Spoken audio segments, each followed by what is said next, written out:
kina ujumbe wa marejeo kwa kila taifa, kila kabila, lugha, jamaa.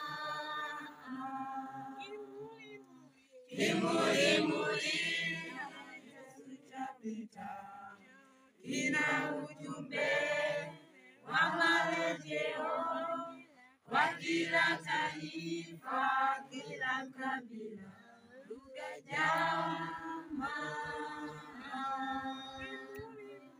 Kimulimuli Yesu chapita, kina ujumbe wa marejeo kwa kila taifa, kila kabila, jamaa.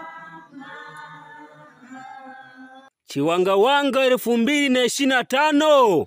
Kwa msaada wa Mungu tutatenda makuu. Kwa msaada wa Mungu tutatenda makuu. Chiwangawanga